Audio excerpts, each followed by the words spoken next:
สบายดีเนาะมื้อนี้ก็มาสืบต่อบทเรียนเนาะ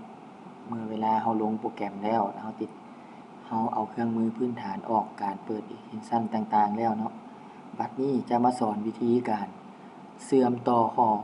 ข้อมูลโฟลเดอร์เนาะและการตั้งโปรเจกต์เนาะก็เริ่มขั้นตอนกันเลยเนาะการเชื่อมต่อข้อมูลของโฟลเดอร์นี้แม่นเพื่อให้เราไป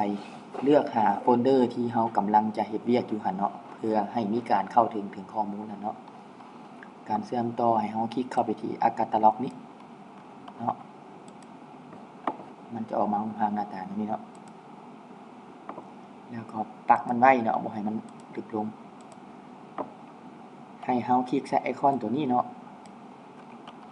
มันจะเขียนใส่ว่า Connect to Folder เนาะเขียนใส่ไว้ Folder ให้เราเลือกโฟลเดอร์ที่จะ Connect เนาะคือตัวอย่างเราสิเลือกโฟลเดอร์ Connect 2D ก็ได้เนาะมันจะอยู่ในหันเบิด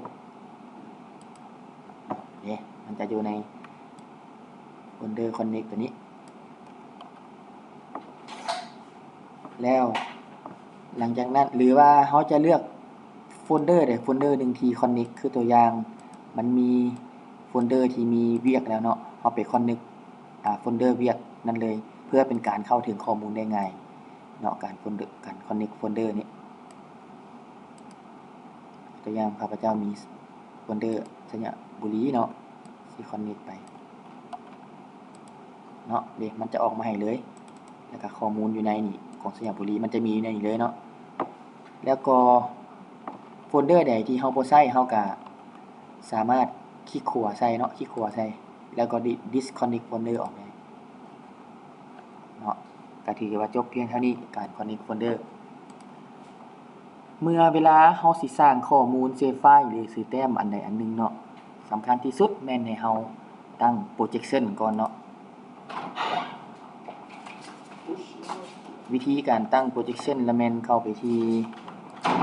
property แล้วเข้ามาที่ connect system นี้ connect system นี้เนาะแล้วเข้าไปเลือกที่ projected นี่เนาะ connect system แล้วเลือกที่ UTM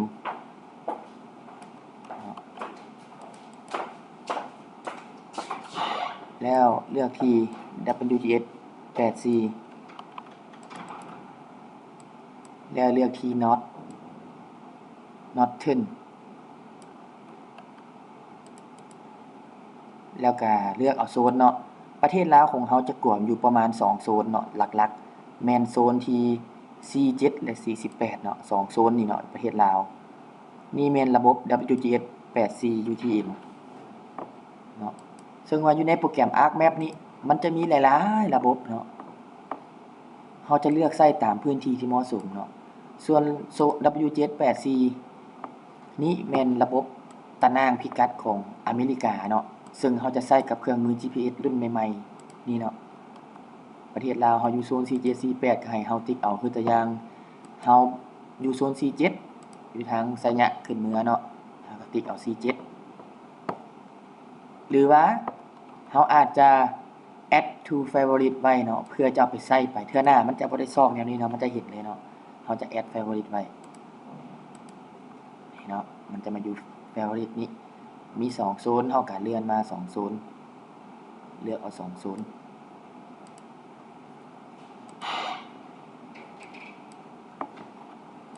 นี่เนาะมาดู favorite นี้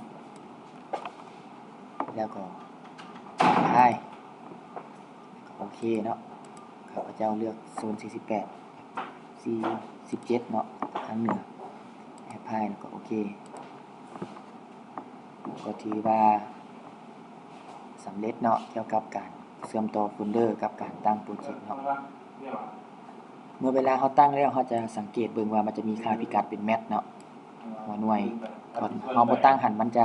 เขียนใส่ว่า unknown แปลว่ามันบ่ฮู้เนาะขอขอบใจเนาะสำหรับวิดีโอ